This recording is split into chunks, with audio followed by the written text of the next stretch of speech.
Saludos amigos, gracias por estar con nosotros en un episodio más del podcast del Nuevo Diario.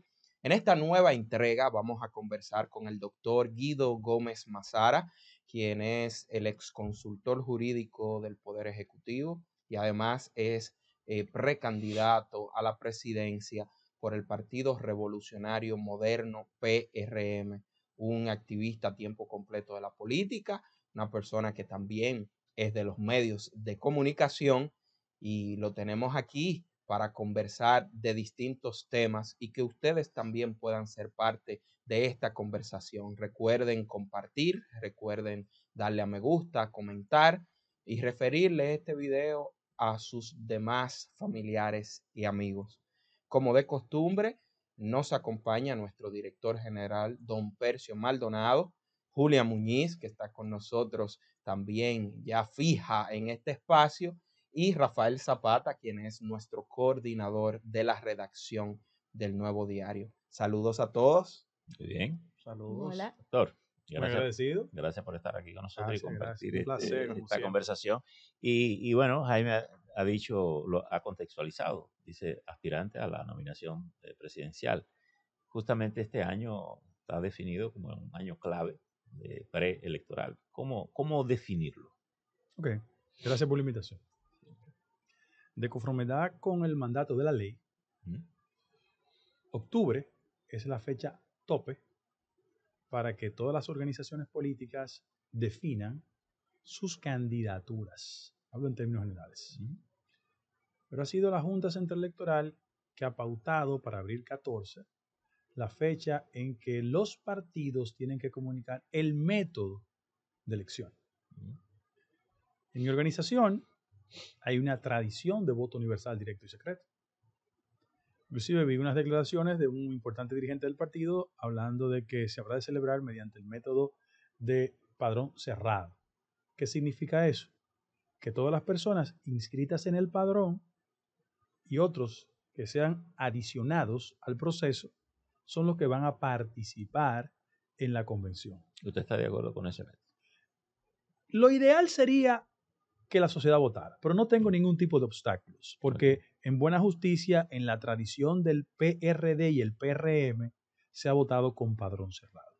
Las dos últimas competencias internas en el partido se hicieron mediante el método cerrado. Entonces yo no tengo ningún tipo de problema, lo que estoy haciendo es un esfuerzo de inscribir muchas personas para que se le adicione al 1.8 que esté en el padrón, pero no tengo grandes objeciones. Lo ideal sería que la sociedad votara, pero bueno, respeto el método del partido. ¿Hay un límite para esas inscripciones que sean válidas como para votar? Oficialmente el partido no ha decidido la fecha tope. Lo que sí hace un mes, en una plataforma del partido, todo el que quiera inscribirse lo hace. Sí. Vi que estaban también en diferentes sectores con unas mesas, unas carpas, incentivando a que los dirigentes busquen más personas para inscribirla ahí mismo. Sí, eso es positivo, porque es una forma de contribuir con el crecimiento del partido. Nosotros venimos de un resbalón en términos de que para la elección de las autoridades no fue el método que siempre hemos practicado. Hay que decir que la raíz de la construcción del PRM radicó en una etapa de democratizar y o no calcar las malas prácticas de la experiencia del partido que dejamos. Y por vía de consecuencia, todas las expectativas estaban en esa dirección. Bajo un ardid poco creíble, se construyó un modelo de elección de las autoridades. Pero yo pienso que ningún demócrata de verdad puede impedir que los mecanismos internos de una organización le validen. O sea, no puede haber democracia sin demócratas. Pero yo aspiro y espero que para la convención que elija las autoridades, tanto en el ámbito de lo presidencial como senatorial y municipal, sea voto universal, directo y secreto. ¿Quién decide ese tope de cierre? ¿La comisión política? Sí, el partido, la dirección ejecutiva. La dirección ejecutiva. ¿Y usted parte de la dirección ejecutiva? No, la dirección ejecutiva es un mecanismo que se estableció no mediante un procedimiento democrático. Recuerda que se excluyó. Yo nunca quise fue parte de la dirección ejecutiva porque si yo cuestioné el método de elección a la dirección, no podía ser parte de ese proceso. En ese proceso se excluyó a Ramón Alburquerque, a Fafa Taveras, a Cocuyo Báez y a Tony Raful. Y yo, si no estaba de acuerdo con el método, no puedo hacer parte del proceso para ser coherente.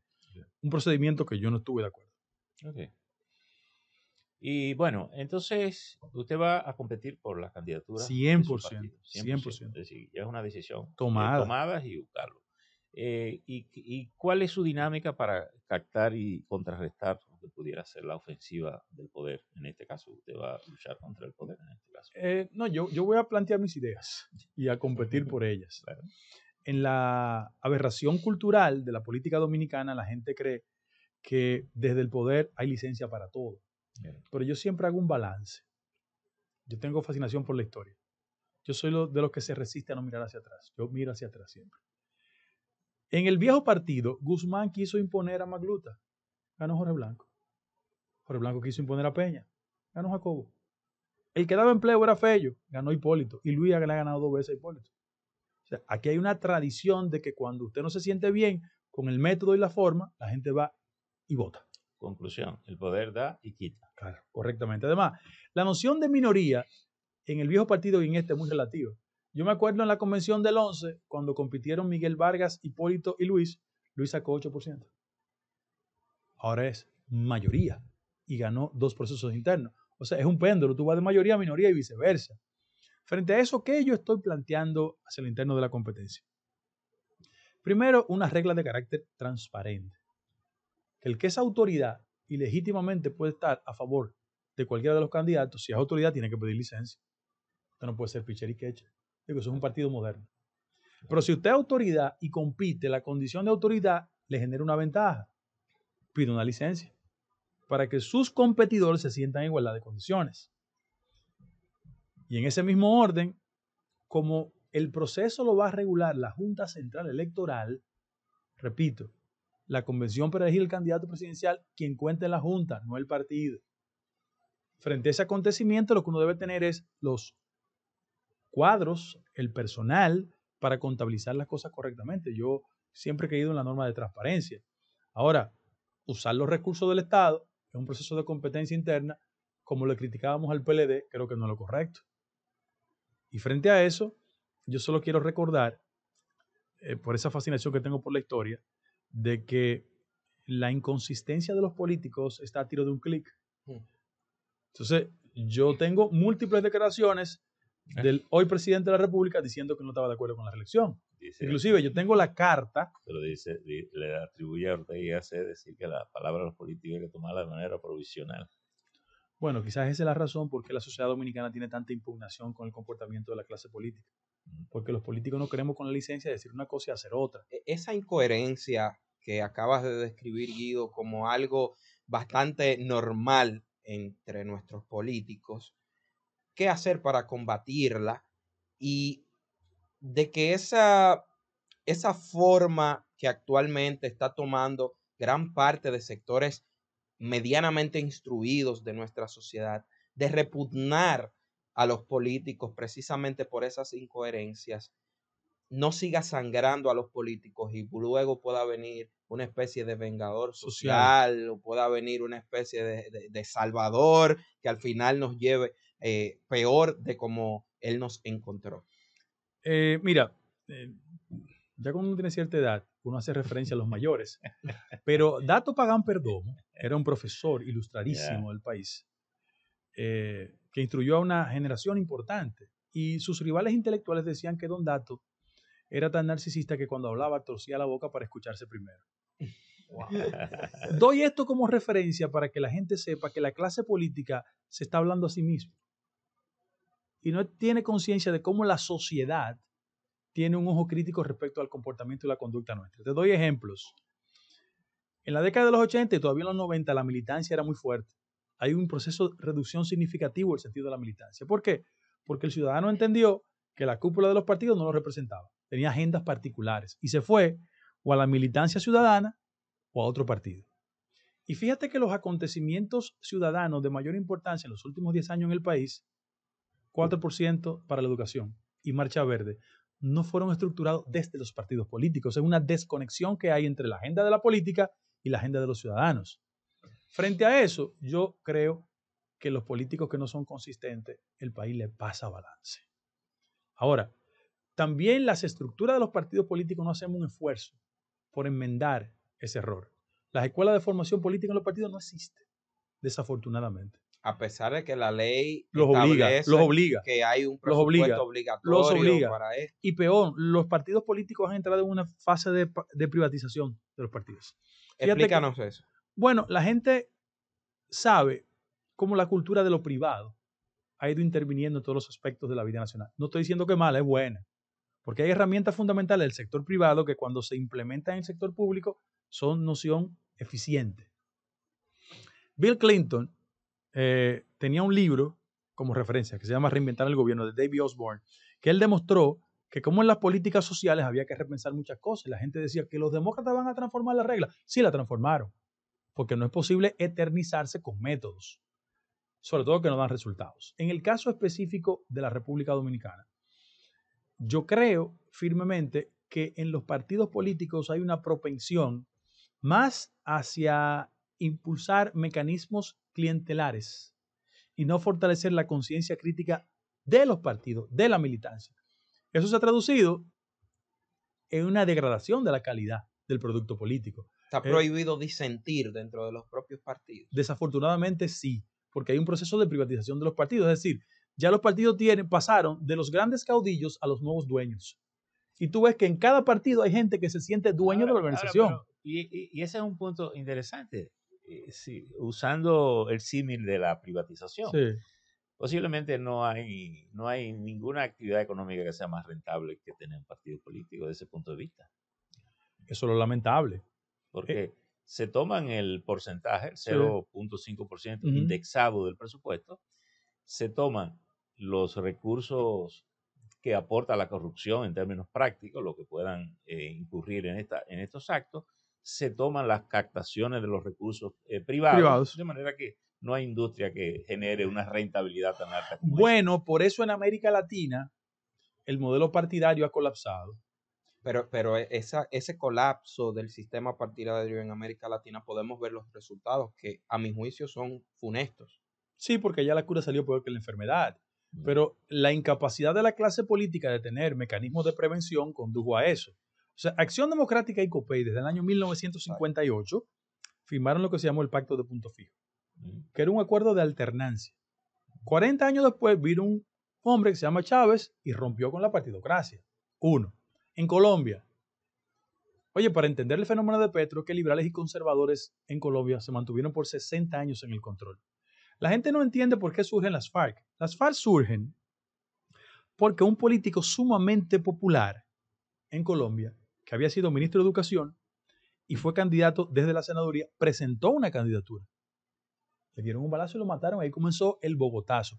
Los liberales dijeron, bueno, no es posible, vámonos por la montaña. Y ahí surgió el concepto de FARC.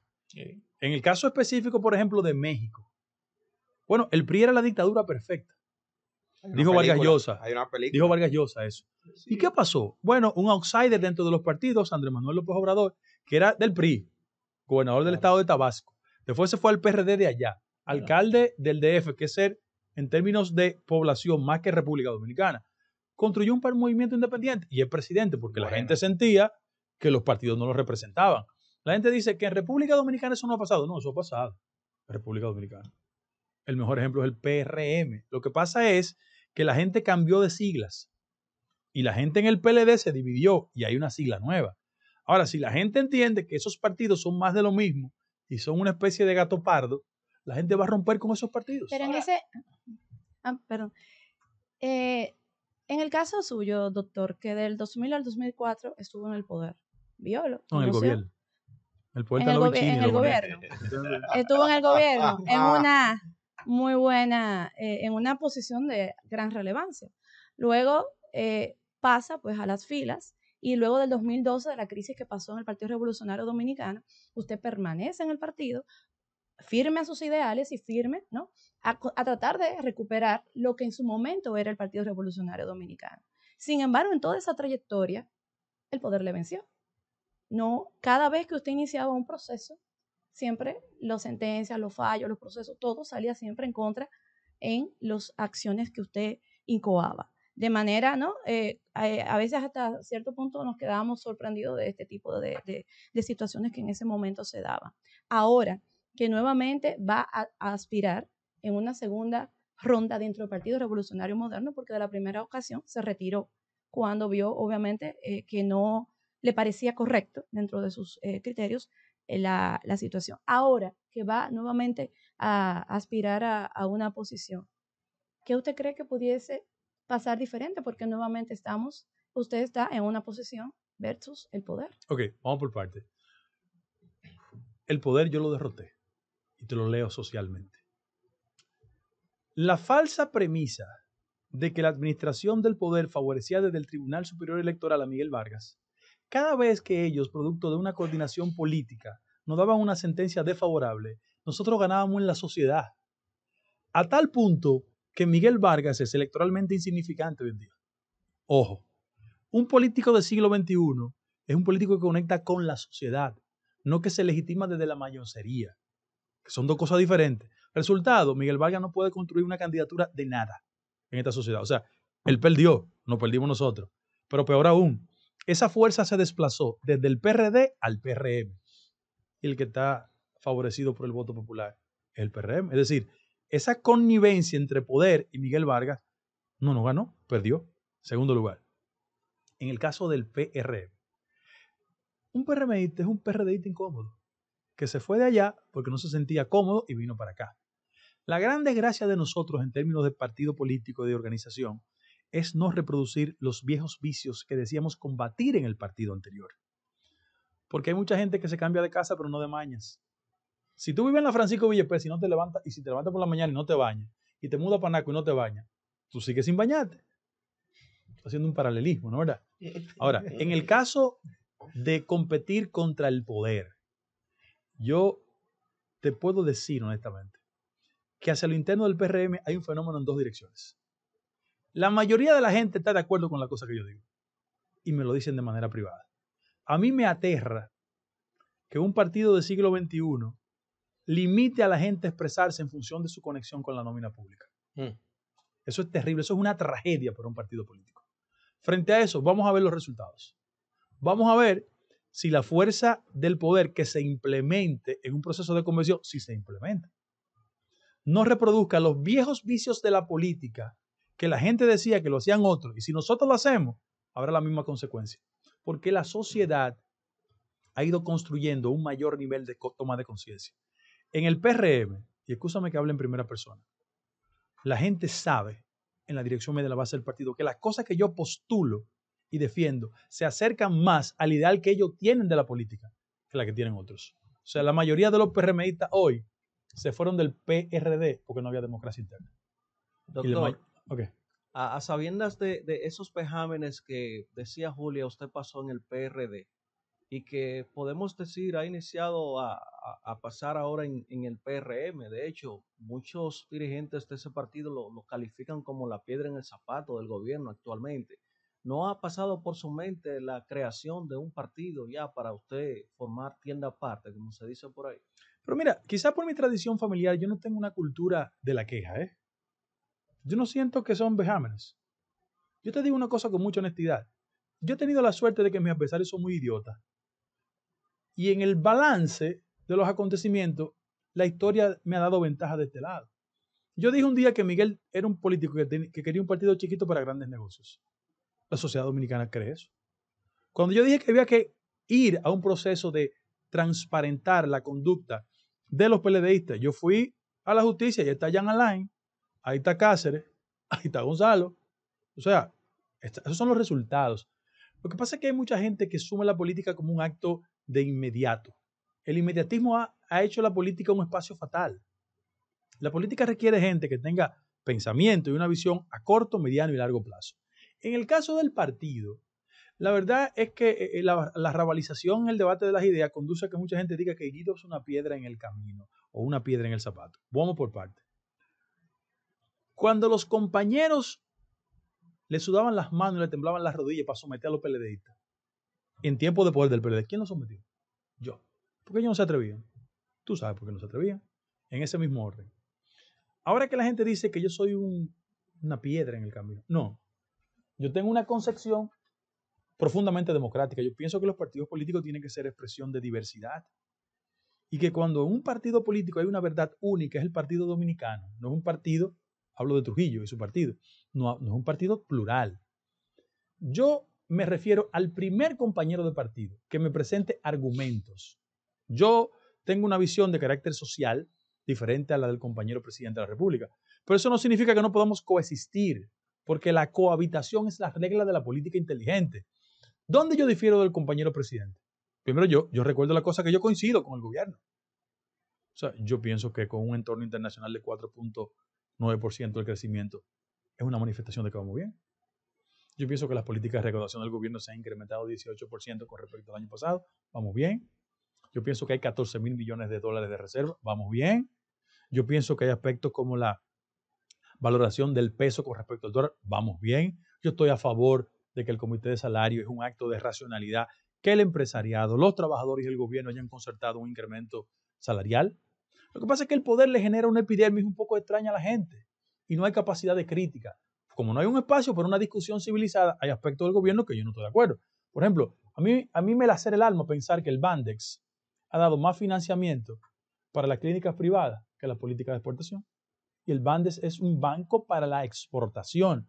3.000 millones de pesos para la clínica privada. En un país donde el sistema de salud, como el modelo en América Latina, es 5% del PIB, aquí es 1.9%. Yo hubiese preferido perfeccionar las habilidades y capacidades del hospital. Otro ejemplo. Yo recuerdo que si fuimos críticos con las políticas de endeudamiento, ¿o no fuimos críticos?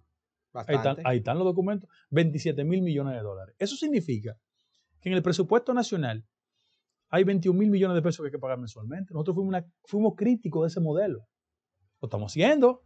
Y yo, por ejemplo, he discrepado de los modelos, tanto de la alianza público-privada como el tema del fideicomiso. Yo pienso que en el gobierno había otras herramientas que tocar para generar recursos más frescos. En un país donde el 61% de la gente evade del fisco, o donde el 5% de las excepciones van para los ricos. O sea, el 5% de las exenciones de este país es más que el presupuesto de educación. Lo que pasa es que en el partido no hay un espacio para la discusión. Doctor, y dos cosas, escuchándolo hablar. Es cierto que los partidos políticos están bastante cuestionados por buena parte de la sociedad dominicana. Sin embargo, uno siente que los partidos todavía tienen mucha influencia y decisión definitiva. Claro. ¿Qué tan lejos estamos de generar una liberalización del voto, como para decir, ya el voto no responde a la obediencia partidaria, pudiéramos tener otra salida? Y segundo, ¿cómo usted calificaría el accionar de su partido? ¿Conservador? ¿De centro? Ok, mira, vamos a lo primero. Los partidos son los instrumentos que tiene la democracia a mano. Y todo el mundo entiende y acepta que los partidos políticos han dejado de asumir el rol de ser los interlocutores válidos o la correa de transmisión entre el reclamo de la sociedad y el diseño de políticas públicas. Y ese desfase, esa arritmia, ha generado un cuestionamiento. Pero yo sigo creyendo en los partidos. A mí me pasa en los partidos como cuando yo voy los domingos a la iglesia. Yo puedo cuestionar al pastor de almas o al cura, pero yo no pierdo la fe. Son dos cosas diferentes. Que la élite de los partidos políticos se comporte mal no significa que los partidos no jueguen su rol. Son dos cosas diferentes. Y lamentablemente a veces interpretamos el comportamiento de los partidos por sus élites. No, la dirección media de los partidos políticos también expresan corrientes discrepantes, lo que hay que dejar que se ponga de manifiesto. Lo que pasa es que hay un entaponamiento, no le permiten. Pero a donde quiero llevarlos a lo siguiente. Perú colapsó el sistema y jamás se ha podido restablecer. En el caso de Colombia, que usted mencionaba, el liberalismo y el conservadurismo colapsó. No aportaron ni siquiera el candidato de segunda vuelta, que fue alguien que lo aplicó las redes sociales. Sí. Aquí, un exalcalde de Bucaramanga. Un exalcalde de Bucaramanga. ¿Qué tan lejos estamos aquí de que ese colapso abra un espacio posiblemente a las posibilidades que Jaime abría ahorita? Es decir, mira, en la República Dominicana, cosa pueda ocurrir. En la República Dominicana yo no lo puedo definir como un vengador social, pero lo puedo definir como el receptor por excelencia de la insatisfacción ciudadana con los partidos del sistema. Por la vocación de cargo que tenemos los dominicanos, aquí en coyunturas, en picos, se ha sentido ese intento. Lo que pasa es que no tiene la raíz de militancia. Bueno, Moderno, en la década de los 90, cuando hubo una crisis en este país, fue un intento. Aquí, hasta cuando el fenómeno de Aristide utilizó la tribuna de la iglesia, hubo un intento. No quiero citar nombres, pero todo el mundo sabe. Hubo unos curas que quitaron. Claro, lo sabe. La Entonces, sotana. eso no ha funcionado. Usa la frase de Chávez, todavía. Todavía. Por ahora. Pero, sin lugar a dudas, hay un proceso de transformación de la fe de la gente en los partidos políticos. Básicamente por lo siguiente. La clase política no está cumpliendo. Aunque la experiencia de Moderno tal vez no es tan asimilable a las otras experiencias como de Venezuela y esa cosa, porque Moderno era un proceso más conservador, más liberalizador de la economía. Sí, y ahí voy. No, pero hubo gente que salió con una intención política de ahí. Sí, no, tenía una intención, pero era más una especie de clase gobernante. Sí, yo pienso que fue la respuesta frente al descreimiento del sistema de partido en esa coyuntura. Y ahora voy a la etiqueta del partido. Nosotros ideológicamente tenemos como referencia al doctor Peña Gómez y hemos asumido como herramienta ideológica el socialismo democrático. Pero en el PRM le pasa a muchos compañeros, como decían los críticos de Tony Blair en Inglaterra. Decían que Tony Blair era un liberal y progresista y manejaba su carro, ponía la direccional para la izquierda, pero dobla para la derecha. Bueno, entonces, el dominio en el PRM es un dominio conservador. Porque hay mucha gente que no ha leído que el espacio conservador en la República Dominicana inició un proceso de transición desde que Balaguer endosó al PLD. Y esas fuerzas se movieron para allá. Yo presumo que aquí hay una sed por la construcción de un proyecto progresista, liberal. Y la base social histórica del PRM, hoy, antes PRD, está más cerca de eso. Mira lo que pasaba. Antes, Peña era la correa de transmisión. Pero los políticos que fueron exitosos en el PRD eran gente de una naturaleza social distante de la base de nosotros. Guzmán, Jorge Blanco, Hipólito y ahora ¿quién? Luis Abinader.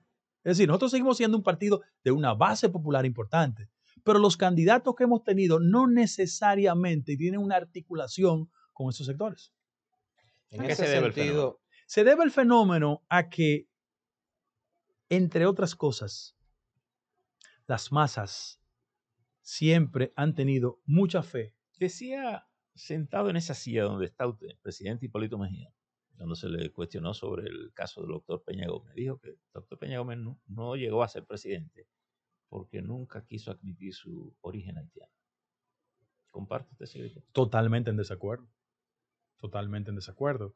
Yo quiero decir, primero, que el doctor Peña Gómez fue un político que tuvo tanto sentido del tiempo, del momentum, que aún siendo líder histórico de la organización, siempre facilitó el acceso al poder de otros, no de él. Y contrario a otros, que siempre se ha creído el ombligo de la política dominicana, supo ceder en coyunturas. En términos políticos y no, sociales. Lo que eso revela es la capacidad de Peña ir madurando un proyecto en capacidad de conectar con la sociedad dominicana. Yo creo que el doctor Peña Gómez ha sido tan trascendente que aún sin haber conseguido la presidencia de la República, es mucho más reverenciado y referenciado que muchos que han ocupado la presidencia de la República. Dentro de su propia organización. Pero para el balance de la historia dominicana, Peña Gómez tiene mucho más significación que Hipólito Mejía. Para el balance de la historia dominicana. Para el balance de la historia dominicana. Para que tú veas que un político no solo es trascendente porque ocupa la presidencia de la República.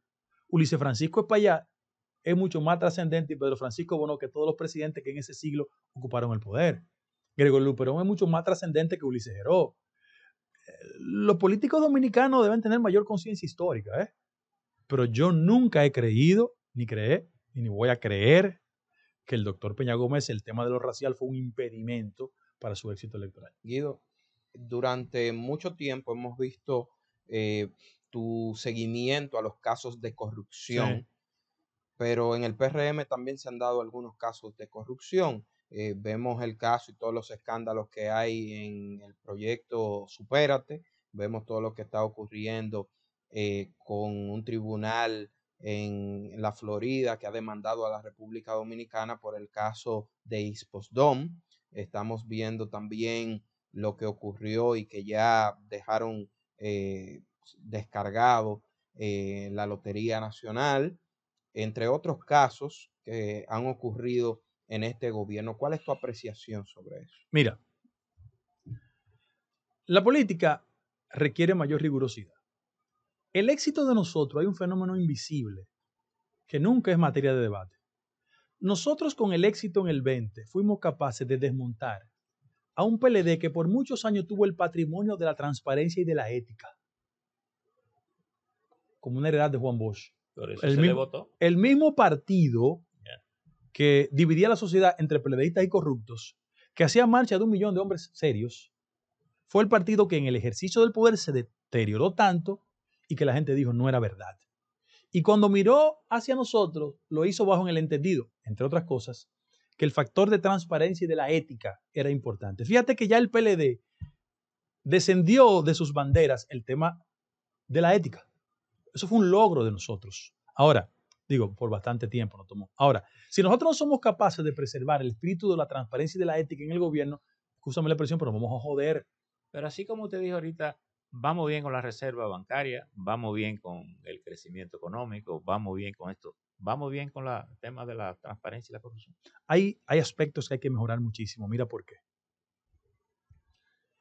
La gente entiende que el compañero presidente no es una persona que anda con sus familias dándole vuelta a negocios. Eso es un avance, eso es importante.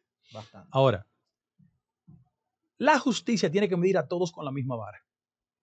Y cuando no se mide a la gente con la misma vara y otros factores intervienen, ahí viene la desazón, el descreimiento. Yo te voy a dar ejemplo porque tú me pusiste ejemplo. Yo no rehuyo temas. Claro. Yo no rehuyo temas. En el tema de la Lotería Nacional, de 10, 8 imputados y condenados. Condenaron Imputado, condenaron bien. al cielo. Oigan qué fenotipo de justicia. Tenemos acusados de corrupción, pero quien era la cabeza del ente acusado está descargado. Sí. Eso pasa como Odebrecht, que hay sobornos, pero no sobornados. Es una locura. Ojo, pero en buena justicia no le puedes imputar al gobierno una decisión que emana de una jurisdicción que es el de justicia. Claro. Ese mismo orden. Ahí voy. Otro aspecto que yo pienso que es importante. Cada vez que el presidente reacciona frente a un reclamo en términos de transparencia, se acredita diciendo, bueno, yo voy a conducir la cosa correctamente. El problema es que los parámetros son diferentes. No es verdad que la ética gubernamental actuó igual con el caso de Macarrulla que con otros casos. Y yo quiero decirlo aquí con responsabilidad. Pero Ojo. lo destituyeron igual, No, por ejemplo, que en Impostón. No, pero fue en lo buena... mismo. No, mentira. Fue igual. Mentira. Ellos En buena justicia, pusieron su- la cabeza de la ética gubernamental dijo lo ahora siguiente, que la simple explicación de Macarrulla lo liberaba de responsabilidad y ella no es Ministerio Público. sí, claro. Ahí Ven, sí. yo soy un No, tipo pero, coherente. pero en cuanto al presidente. Yo soy un tipo lo que coherente. hizo el Sí, es otra presidente, cosa. me refiero, Ahora, el fue discurso tiene que igual el ser trato. igual para todos. Yo te voy a dar un ejemplo que ha sido motivo de discusión. La jovencita que era ministro de la Luz del Juventud. Alba, Sí. Yo conozco a su padre. No tengo el placer de un conocerlo. dirigente de Santo Domingo Domingo Este. Este. Claro. Bien. Claro. Para que tú veas que en el gobierno hay mucho Boy Scout. Mucho Boy Scout. Mira. Y yo entiendo que uno, hasta montando bicicleta, aprende sobre la bicicleta. Pero hay mucho Boy Scout. Mira. Y cuando uno sabe bicicleta no se olvida. No se olvida. Pero hay una cosa. Si la intención era reiterarle a esa familia la solidaridad, el apoyo, la reciprocidad, póngale esposo y mándalo para Barcelona. Y eso pasa por debajo de la mesa y no hay inconveniente. Primer lugar. Segundo lugar. Alguien no le pudo decir al presidente el impacto que eso iba a generar. Hablo de ese lado. Sí. Hablo del otro lado. La presunción de inocencia la favorece a ella. Claro que sí, 100%. Ahora, Sí. sí, La presunción de inocencia la favorece. Y con ella- Y la ética gubernamental no actuó con ella igual que actúa No, con nosotros. ni la misma sociedad. Por Eso ejemplo, no. hace 2 semanas a un funcionario en Nuria dieron 100 millones en licitación asignadas a una misma empresa y a ese funcionario yo no vi la sociedad actuando de igual manera por un nombramiento de una muchacha que no ha sido tampoco juzgada. Entonces, déjenme reiterarle aquí lo que es materia de discusión. hay momentos en que desde la visión ética gubernamental hay un concepto popicrático de evaluar a la gente. A todos no lo miden igual. Pero entonces estás cuestionando, Guido, la labor de doña Milagros No, yo no estoy Ortigosa. cuestionando a Milagros Ortigosa. Yo estoy diciendo que una comisión de ética tiene que medir a todos con la misma vara. Entonces, a mí surge una pregunta ahí. Porque entonces, ¿esa será la razón por la que Guido hoy no es funcionario? No, pero déjame decirte una cosa. Primero, la fiebre por ser funcionario me pasó a mí hace 20 años. ¿Pero te lo ofrecieron, Eso lo es- rechazaste o nunca te lo ofrecieron? Sí, eso es verdad. Y además, no creo que sea un gesto elegante dar el detalle. Okay. Pero todo el mundo sabe que a mí se me acercaron para incorporarme a la administración desde la transición. Y dije lo siguiente: si yo llevo los casos de Cáceres, el de Jean Alain, revertir la decisión de Andy y el de Gonzalo, no es elegante que yo esté en el gobierno. Un problema de transparencia. Segundo lugar, la gente está equivocada. Los críticos del gobierno o los que nos consideran fuente de disidencia o piedra en el zapato somos mucho más efectivos para que el gobierno lo haga bien haciendo las críticas del lugar desde el gobierno o desde el partido. Pero no hay el entendimiento suficiente para saber que nosotros lo que estamos trabajando para perfeccionar métodos, modelos, criterios. Porque hay aspectos, repito, que yo estoy en desacuerdo con el gobierno. Yo te voy a dar un ejemplo de sentido común y de política social. Lo que pasa, doctor, que esa es una lógica que no se aplica en la política nacional. Pero Puede aprender las críticas. Pero lo que pasa entonces es que vivimos en el siglo XVIII. Claro. O sea, Bernie Sanders no deja de ser demócrata Claro. porque haga críticas. Así es. Y los cuestionamientos que hace Felipe González, una leyenda del PSOE, sobre las políticas de Pedro Sánchez, están ahí. Evidente. Yo te voy a dar 2 ejemplos de por qué yo creo que la crítica debe funcionar. En la República Dominicana hay 1,5 millones de personas discapacitadas. ¿Ustedes sabían eso? Sí, mucho. La ley establece un principio de obligatoriedad de 5% en el empleo. Claro. No se aplica. ¿Dónde yo molesto al gobierno diciendo eso? No hay ¿Dónde? nada. Lo que deben de hacer tenemos es que tomar la cumplirlo. crítica. Tenemos que cumplirlo. y Porque hay un ejecutarlo. segmento de la población discapacitada que necesita de Y una está el solidaridad CONADIS. y una protección. Está el CONADIS. Ahora, que se yo lo encarga hago de porque yo tengo un origen y una vocación social y creo que este partido tiene que ser un instrumento al servicio de esos, de los desposeídos. Doctor, quiero abordar 2 temas con usted. Primero, usted está camino a las aspiraciones de su partido y está estructurando. En las 3 opciones que el partido, que da la ley electoral para la elección del candidato, ¿usted teme que se pueda manipular el proceso con algunas de ellas? Y segundo, ¿cómo usted ve la suerte de su partido? Sea usted el candidato, sea el propio presidente Luis Abinader. Mira, de atrás Desde adelante. el punto de vista electoral, De atrás el adelante, escenario mira. electoral. El partido no puede subestimar la inteligencia de la gente, porque metieron de contrabando un argumento para elegir las autoridades. Y yo por discreción nunca voy a decir la conversación mía y de Luis sobre ese tema. Pero transformaron el método. Porque cuando se eligió a Paliza fue mediante voto universal, directo y secreto. ¿Es verdad o es mentira? ¿Por qué lo cambiaron? Por mí lo cambiaron. Y yo repito, tengo el nivel de discreción para no decir lo que el presidente y yo hablamos. Ahora, lo que le dije fue lo siguiente, y eso sí lo puedo decir. ¿Quién te cambió la regla de competencia a ti? Nadie. ¿Por qué coño tú me la quieres cambiar a mí? Así mismo se lo dije. Porque tenemos confianza. Es el problema de los demócratas y el acomodo constante en el discurso y en la práctica. 1. Ahora, yo no sé qué alegato pueden tener cuando en los 2 procesos de convención en el partido para elegir al candidato presidencial fue voto universal, directo y secreto, porque las 2 veces que Luis le ganó a Hipólito fue voto universal, directo y secreto. ¿Qué se quieren inventar ahora? Entonces, vamos a una competencia. Inclusive, tanto Ramón y yo le hemos dicho, vamos a un debate. Vamos a un debate. Yo tengo los videos de Luis pidiéndole debate a Hipólito y pidiéndole debate a Gonzalo. Y ustedes saben que no van a querer. Ustedes lo saben que no van a querer. Porque la competencia política es expresar ideas, enfrentarla con respeto. Yo nunca me he dirigido con irrespeto a Luis. Ni tengo por qué hacerlo. Y mantengo una buena relación con su mamá. Eso es de las cosas ocultas de la política. Y hablamos. Y me veo bien con ellos. No hay ningún tipo de problema. Pero esto no es personal. Es una visión diferente para que los miembros del PRM seleccionen, elijan. Guido, Tan elemental como eso. Eres muy frontal. Has dicho en varias ocasiones que desde el gobierno hay unos bots Sí, claro. para atacarte en las redes sociales, específicamente en Twitter, ¿quién dirige esa tropa de bots? ¿O quiénes dirigen esa tropa de bots? Mira lo que pasa. De robots Mira para lo que pasa. te acaben en las redes. Pero a mí poco me importa, Era Martí que decía que lo que brilla con luz propia nadie lo puede apagar. Su brillo puede ocultar la oscuridad de otras cosas. Yo no tengo problema con eso. Óyete.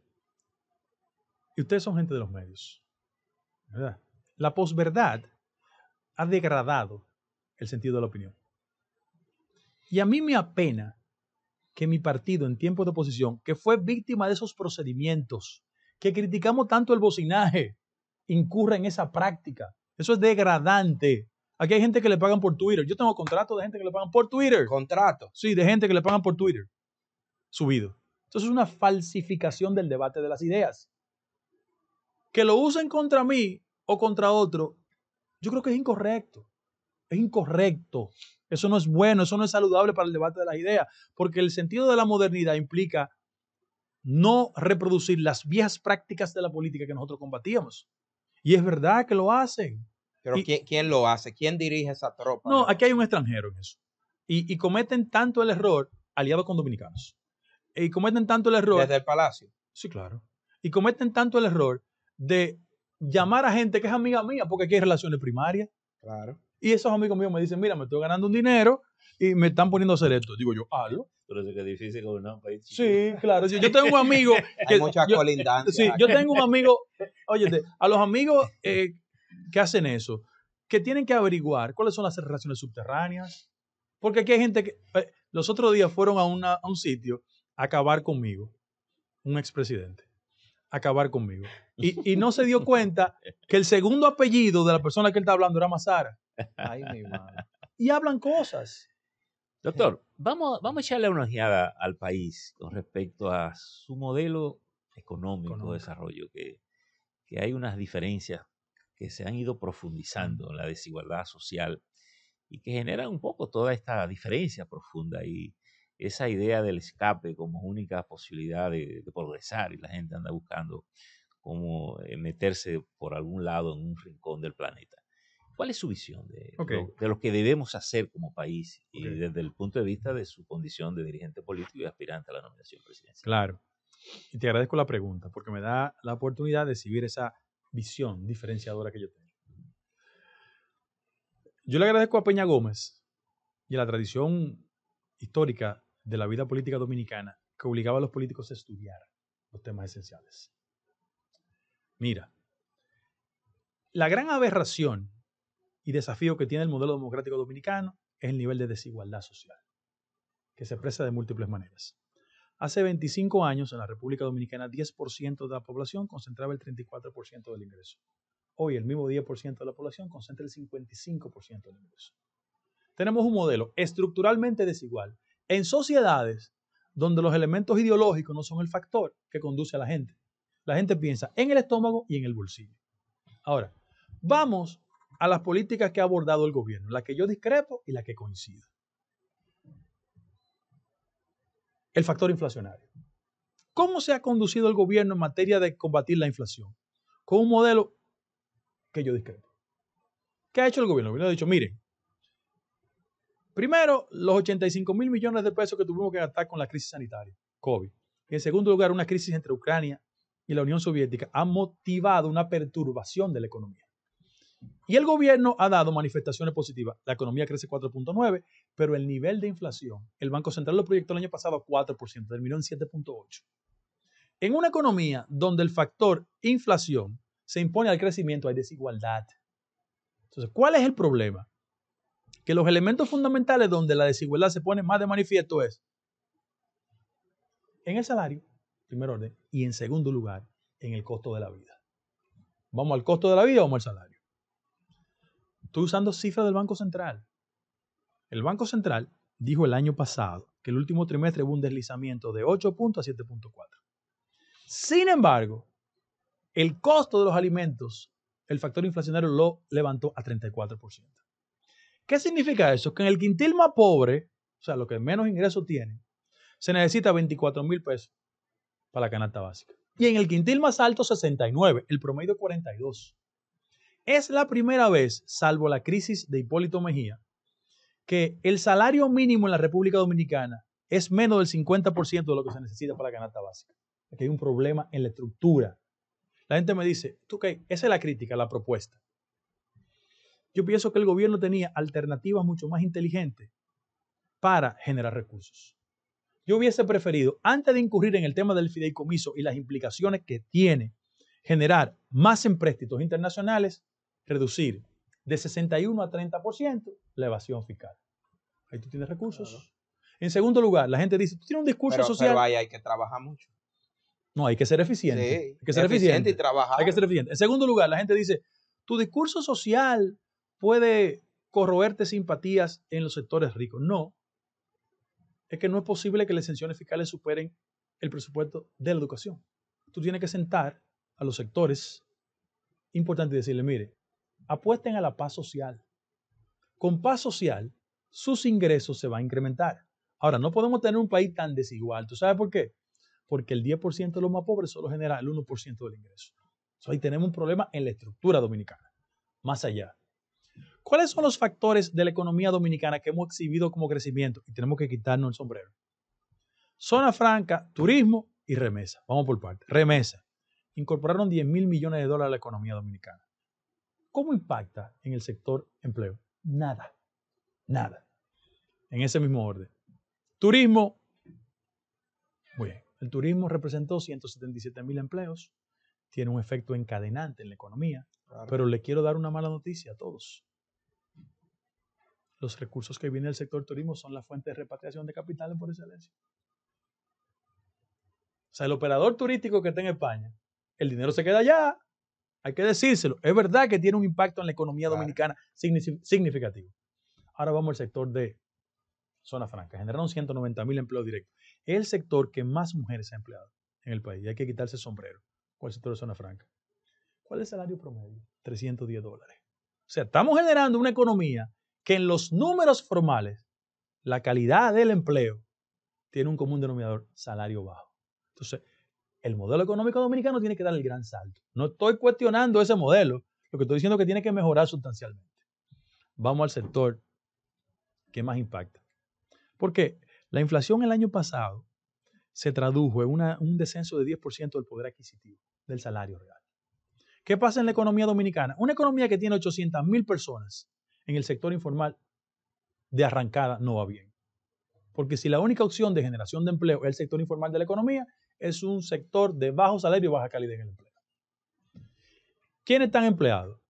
El sector privado, que hay que quitarse el sombrero en este país, el 70% del empleo formal de este país lo produce el sector privado. Hay que decirlo. El otro lo da el sector público, 29%. Ahora, ¿tú sabes cuál es el salario promedio antes del mandato del Comité Nacional del Salario? Cuando tú combinas sector público y privado, el promedio del salario, no hablo del salario mínimo, era 28.000 pesos. De 50.000 pesos hacia arriba, el sector privado es mucho más atractivo porque tiene 123.000 contra 80.000. De 50.000 hacia abajo, el sector público es más atractivo porque tiene 36 contra 24.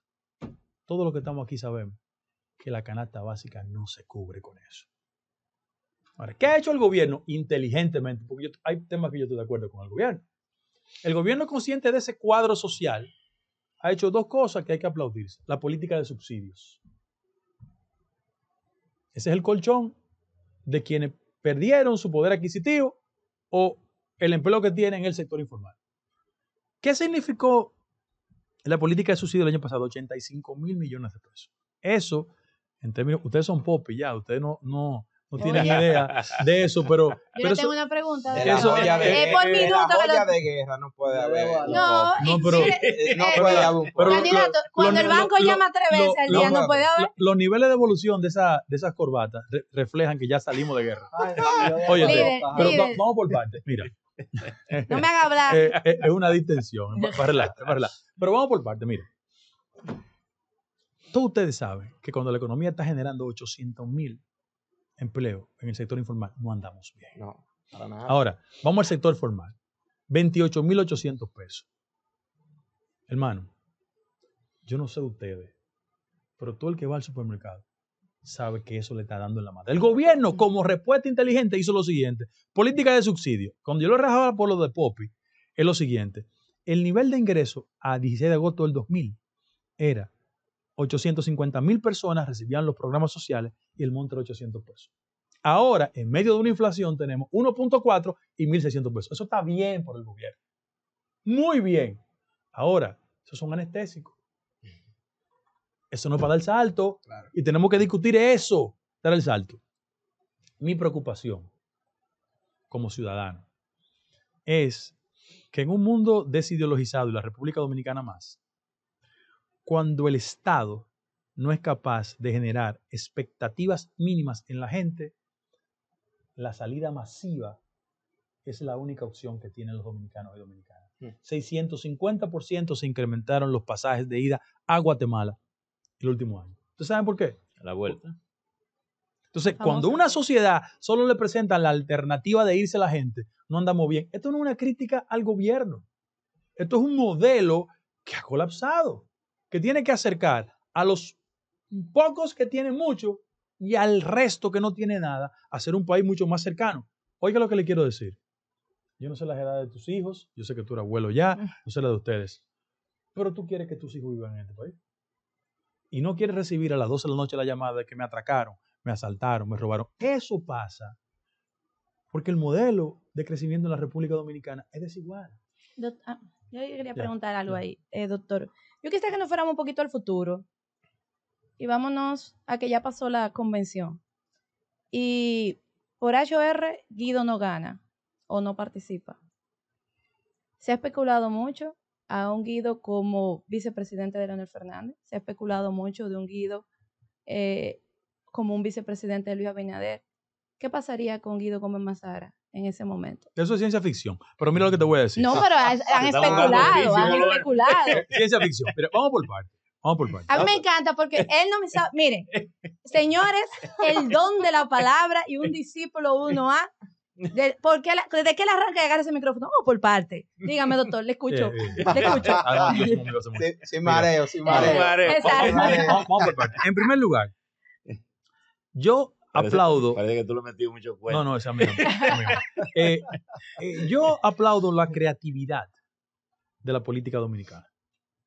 Son creativos. Son muy creativos. Sí, son creativos. Lo aplaudo. La gente vive confundiendo cosas. Y viven diciendo y confundiendo relaciones personales con aspectos políticos. Una de las manifestaciones de más atraso político en este país es que la gente, por tener discrepancias partidarias, es enemigo. Es un disparate. Ahora, en el caso de Leonel y de Luis, mira por qué la gente no me juzga igual a mí. La Alianza Social Dominicana, que es el partido que fundó Juan Isidro Jiménez Grullón, y el doctor Abinader se quedó con ese partido, y es el partido original de Luis, acompañó a Leonel Fernández en el 94, en el 96, en el 2004 y en el 20, cuando era PRM, hizo un acuerdo con Leonel Fernández. Oye, en el 94, cuando yo estaba con Peña, la Alianza Social Dominicana estaba con Leonel. En el 96, estaba con Leonel. Segunda vuelta. En el 2004, Luis renunció. Yo tengo la carta de renuncia de Luis, miembro del Consejo Honorífico de CDEE, diciendo que se iba porque no estaba de acuerdo con la reelección. Esa es la carta, la tengo yo, Bueno, yo era el consultor jurídico, era mi que tenía que mandármela. Y a partir de ahí, en ese proceso, él apoyó a Leonel Fernández. Y en el 2020, correcto, el PRM hizo una alianza con la Fuerza del Pueblo. El que se ha aliado con Leonel es Luis, no yo. Pero me lo quieren pegar a mí. Tú ves lo que es la cosa. Entonces el bocinaje comienza a decir, Guido, tú te vas. Porque es la excusa para no discutir aspectos fundamentales. Bueno, pero vamos a verlo de otra manera. Claro. No necesariamente se prevé que el que quiera hacer una alianza de usted pudiera ser una fuerza necesaria para hacer un equilibrio en un momento. Entonces, ahí viene otra cosa, cómo conectar. El presidente Hipólito Mejía ha estado planteando incluso una alianza PRM-PLD a nivel municipal. ¿Usted cómo visualiza ese escenario de febrero? Porque dicen que mayo pasa por febrero. Ok, pero me falta un tema de responderte a ti, para que no diga que yo te doy mareo y te excuso. Mira, mi temperamento, mi naturaleza, para una persona del perfil de Luis Abinader, nunca sería su compañero de boleta. Digo, yo no lo deseo. ¿Por qué? Mira por qué. Porque la persona que viene de experiencia del sector privado siente que la forma de vinculación y colaboración tradicional es la obediencia. Y yo soy una persona que cree en el debate de las ideas. Respeto a las jerarquías, pero yo creo en el debate de las ideas. Y a gente como Luis se siente demasiado cómodo con personas de otra naturaleza. Y yo lo respeto eso y lo entiendo perfectamente. ¿Estamos claros? Ahora, voy a tu alegato del caso de la posible alianza entre el PLD y el PRM. Es la propuesta de Hipólito. Eso es impracticable. Eso es ponerle un uniforme de liceísta a un aguilucho. Se ahorca a sí mismo. Pero mira por qué. Mira por qué. Oye, es cierto que Danilo y Hipólito son dos pragmáticos. Es cierto. Eso es innegable. Y no lo digo de forma mala, sino que son dos pragmáticos. Ahora, ¿qué pasa? Hay acontecimientos más allá de la política que tienen un impacto en la política. Cuando un juicio de fondo envió a los dos hermanos de Danilo, eso, de una forma u otra, cierra las compuertas de un entendimiento. Porque aspectos que no son de la política impactan en el comportamiento de la política. Porque la gente podría percibir que la alianza era viable para que, entre otras cosas, y en nombre del pragmatismo político, sirviera como una sábana de protección a muchos PLDistas que están intranquilos. Como aquí la política a veces ha servido como muro de contención para otros procesos, la gente podría creer que era posible. Ahora, en el ejercicio práctico, en el territorio, tanto la posibilidad de esa alianza como la juramentación de algunos alcaldes que han llegado, o diputados o senadores, es una bomba de tiempo en el PRM. Óyete, cuando tú coges a una persona de una demarcación, Barahona, que tiene 20 años diciéndole de todo a Tabito, y que ve que Tabito llegó, ¿verdad? Y que a sus hijos se lo pusieron en todas las instituciones, y que la persona que le decía que era un sinvergüenza, un bandido, ahora es del partido, eso crispa internamente. Hay una demarcación cerquita de ahí, que el alcalde, Carlito Pollo, fue sentenciado por la Suprema Corte de Justicia. La jefa de las mujeres de allá vino donde me dijo, manito, pero tengo 10 años peleando con este maldito hombre, así mismo dijo. Y ahora él es candidato del partido. Entonces hay que tener mucho cuidado porque los compañeros que sientan que le robaron sus espacios trabajan para hacerte perder. La política dominicana es más complicada de lo que la gente piensa. La alianza entre el PLD y el PRM es una locura. Además, la política dominicana tiene que dar rasgos de diferenciación. Entonces, le decíamos de todos los PLDistas hace 3 años y ahora vamos a hacer una alianza con ellos. Ahora, ¿qué ha pasado? Como usted menciona el tema de la corrupción y los hermanos del presidente Danilo Medina, ¿qué ha pasado con la corrupción? Porque parecería que la lucha contra la corrupción se ha limitado al jefe de seguridad del presidente, a los hermanos, y como que uno piensa que esa estructura del PLD no estaba involucrada. Entonces, bueno, ¿o la han perdonado? No. Si hay PRMistas que han perdonado ese comportamiento, son problemas de los PRMistas. Pero de gente como yo, no. Yo pienso que, salvo reconocidas excepciones, en el PLD hubo un club de cleptómanos que llegó a la dirección del Estado y transformó un estatus de forma meteórica.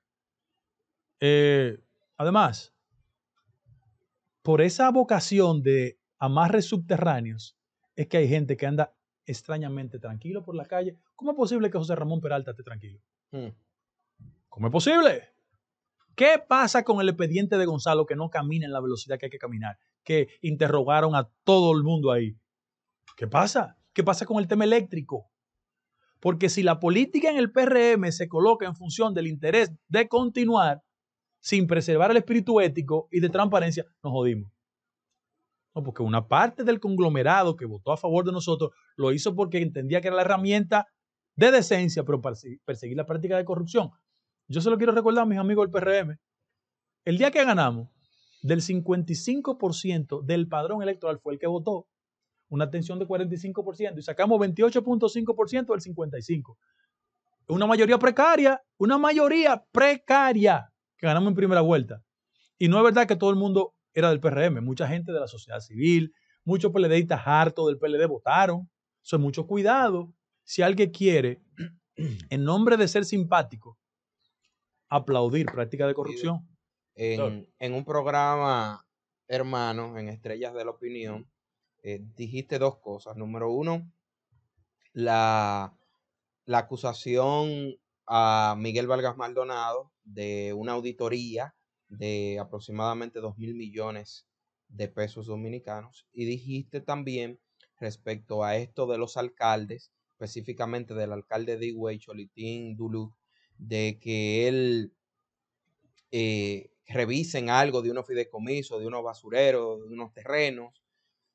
Y posterior a eso, hiciste un tweet mostrando unos documentos que avalaban lo que dijiste en Estrellas de la Opinión.